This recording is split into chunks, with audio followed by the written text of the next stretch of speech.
राजघाट पर तमाम कैबिनेट के साथ दिल्ली के मुख्यमंत्री अरविंद केजरीवाल पहुंचे और वहां पर मत्था टेका, लेकिन साफ तौर पर जब उन्होंने बाइट दी तो साफ तौर पर केंद्र सरकार पर हमले बोले और रामचंद्र कह गए सिया से ये पूरी जो कहावत है वो दोहराई भी। अमूमन साल भर हो गया, आप पेशे से वकील भी हैं और लीगल जो तमाम बैटल है वो सिसोदिया तकरीबन 1 साल से झेल रहे हैं। अब आगे क्या रणनीति होगी पार्टी की? देखिए, जो कुछ भी हो रहा है बहुत दुर्भाग्यपूर्ण है और महात्मा गांधी इस देश के लिए क्या पूरे दुनिया भर में प्रसिद्ध रहे कि जहां कहीं भी अन्याय के प्रति कोई मूवमेंट होता है उसके प्रेरणा स्रोत महात्मा गांधी होते हैं। तो आज हम महात्मा गांधी के राजघाट पे पहुंचे। बापू कहने कि आपके देश में जहां आपने इतनी बड़ी अहिंसा के प्रति आस्था जताई, साइलेंट मूवमेंट्स जो रहे आपके, उसके प्रति पूरी दुनिया में नाम है। एक व्यक्ति जिसने कि शिक्षा में पूरे देश के बच्चों को बराबर का अधिकार देना चाहा, एक व्यक्ति जिसने कि शिक्षा के माध्यम से पूरे भारतवर्ष को आगे लाने की एक मुहिम छेड़ी, आज वो व्यक्ति जेल में है, वो भी 1 साल से। एक नए पैसे का कोई प्रूफ नहीं है, एक नए धेले का कोई प्रूफ नहीं है, लेकिन इस व्यक्ति को आपने जेल में रखा हुआ है। किस कारण से? क्योंकि शिक्षा के माध्यम से आम आदमी पार्टी की सरकार का जो नाम हुआ उसका कारण था मनीष सिसोदिया। तो बहुत दुर्भाग्यपूर्ण है जो हो रहा है, लेकिन जनता देख रही है और जनता 2024 के चुनाव का वेट कर रही है कि किस प्रकार से इस अन्याय को जनता जवाब देगी। आपको लगता है कि कोर्ट ऑफ लॉ के जरिए जमानत न मिलना, उसके पीछे भी केंद्र सरकार की रणनीति है, कोई साजिश नजर आती?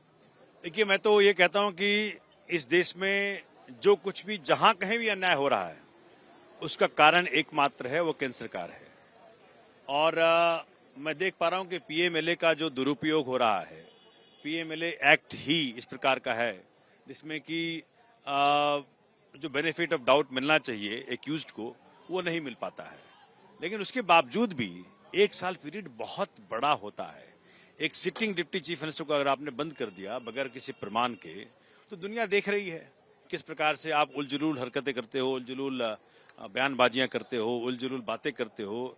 कोर्ट में कभी भी आपने कुछ प्रोड्यूस नहीं कर पाए, कुछ ला नहीं पाए, उसके बावजूद भी आपने एक ऐसे व्यक्ति को बंद करके रखा है जो कि इस देश में शिक्षा की क्रांति का स्रोत बना। सोमनाथ जी, जो टॉप लीडरशिप है वो सभी जेल में है। अरविंद केजरीवाल को भी लगातार समन मिल रहा है। हालांकि उन्होंने कहा कि ये समन जो है कोर्ट में जब मामला चल रहा हो तो क्यों नहीं उसका इंतजार किया जाना चाहिए। तो आपको लगता है कि चुनावों के वक्त ये शिकंजा कहीं पूरी तरह कस न जाए? मुझे लगता है कि एक डरा हुआ व्यक्ति का प्रतीक बन रहा है ये। कोई मजबूत व्यक्ति अपने अपोनेंट को पूरी छूट देता कि लड़ो चुनाव, देखते हैं कैसे तुम मुझे हराओगे। ये ना करके भारतीय जनता पार्टी ये कर रही है, एक डरे हुए व्यक्ति का परिचय दे रही है कि भाई सबको जेल में बंद कर दो, उसके बाद चुनाव लड़ लो। तो क्या फायदा है चुनाव का?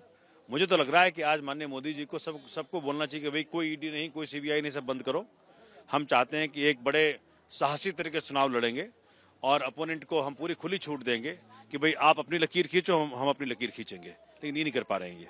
ठीक है, बहुत शुक्रिया बातचीत करने के लिए। तो ये थे सोमनाथ भारती, जो साफ तौर पर कह रहे हैं कि केंद्र सरकार दरअसल इसके पीछे है। राम किंकर सिंह, राजघाट, आज तक के लिए।